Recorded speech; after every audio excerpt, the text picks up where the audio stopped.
এতদিন ধরে কি কাজ করতেছেন আপনারা? এখনো তো অনেক কাজ বাকি, কবে কমপ্লিট হবে? আরে ভাই বেশি কাজ বাকি নাই, লিংটন তো হয়ে গেছে, আর একটু গাঁথনি দিয়ে ছাদ ঢালাই দিয়ে দেবো। তা ছাদ ঢালাই দেওয়ার পরে এই যে দরজা জানলা তারপরে এই প্লাস্টার এগুলো করা লাগবে না? আরে ভাই ওগুলোতে বেশি সময় লাগবে না।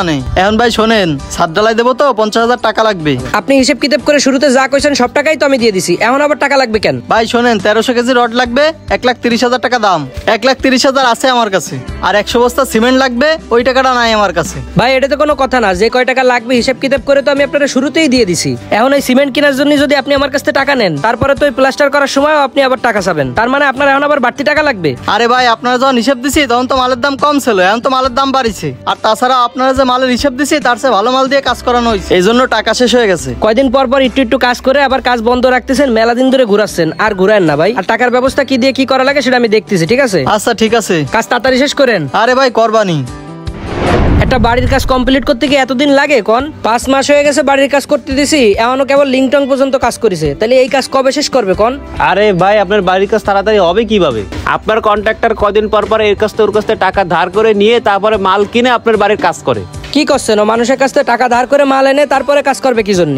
এই বাড়ি করার জন্য যে কয় লাখ টাকা লাগবে আমি তো সব একবারেই ওরে দিয়ে দিছি, তাইলে ও মানুষের কাছ থেকে টাকা ধার করে মাল আনবে কি জন্য? আরে আপনি একবারে সব টাকা দিয়েই তো সবচেয়ে বড় ভুল করছেন।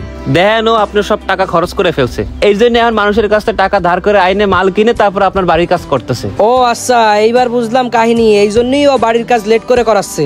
এখন আবার ওই যে ছাদ ঢালাই দেবে, সিমেন্ট কেনার বলে টাকা নাই, এই জন্য আবার আমার কাছে টাকা চাচ্ছে, তাইলে এখন কি করবো? ভাই যে ভুল একবার করছেন ওই ভুল আর করেন না, এরপর তো যত মাল লাগবে সব আপনি কিনে দেবেন, ওরে আর টাকা দেবেন না। হ্যাঁ ভাই আপনি ঠিক কথাই কইছেন, ওরে আগে যে টাকা দিছি সেই জায়গাতে 1,30,000 টাকা নাকি আছে, যা টাকা আছে ওই টাকাও আমি ওর কাছে নেবো, আর ওরে কব এখন তো যা মাল লাগবে সব আমি আনায় দেবো, তারপর দেখি কি হয়। তারপরে দেন তাড়াতাড়ি আপনার বাড়ির কাজ হয়ে যাবে। হ্যাঁ ভাই আপনি ভালো বুদ্ধি দিচ্ছেন, তাহলে দেখি যাই মিস্ত্রির সাথে কথা বলতেছি। ঠিক আছে।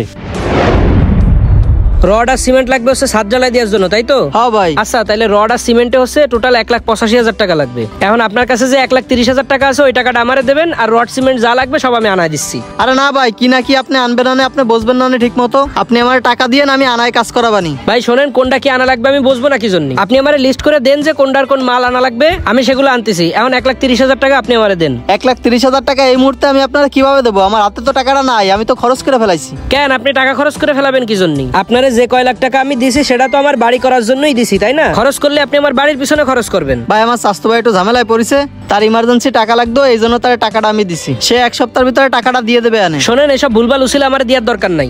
আপনারা নগদে আমি যে কয় লাখ টাকা দিছি আপনি তো সব খরচ করে ফেলাইছেন, এরপর আপনি মানুষের কাছ থেকে অল্প অল্প টাকা ধার করতেছেন, আর কয়দিন পর পর অল্প অল্প করে আমার বাড়ির কাজ করতেছেন, এই খবর কিন্তু আমি সবই শুনেছি। মানুষ কি কইলো না কইলো ওই শুনে তো লাভ নাই, আপনার সাথে আমার ভালো সম্পর্ক, এই জন্য বাড়ির কাজটা আমারে দিয়েছেন, এই দিয়ে মানুষের হিংসা হচ্ছে। ভাই শোনেন, আর বেশি সময় লাগবে না, কয়েকদিনের ভিতরে কাজ কমপ্লিট হয়ে যাবে। আর বেশি সময় লাগবে না, না লাগবে অত কথা আমি শুনতে চাচ্ছি না। যে কয় টাকা আছে আপনার কাছে ওই টাকা আপনি আমারে দেবেন, এই জায়গায় এখন যত মাল লাগবে সব মাল আমি এনে দেবো, আর এই সব কাজ কমপ্লিট করবেন, তারপরে লাস্টে আপনার সব মজুরি আমি দিয়ে দেবো, বুঝছেন? ভাই আপনি শুধু শুধু আমারে ভুল বুঝেন না, আপনার কাজ আমি যত তাড়াতাড়ি সম্ভব কমপ্লিট করে দেবানি। কোনো ভুল বুঝাবুঝি না, সব মাল আমি এনে দেবো, আপনি কাজ শেষ করবেন, তারপর আপনার মজুরি দেবো, ঠিক আছে? আচ্ছা ঠিক আছে, দ্রুত কাজ শেষ করবেন। বিভিন্ন কাজের জন্য মানুষকে অগ্রিম টাকা দিলে মানুষ কাজ নিয়ে এভাবেই ঘোরায়, তাই যে কোনো কাজের ক্ষেত্রে ভাবনা চিন্তা না করে কাউকে অগ্রিম টাকা দেওয়া কখনোই উচিত নয়।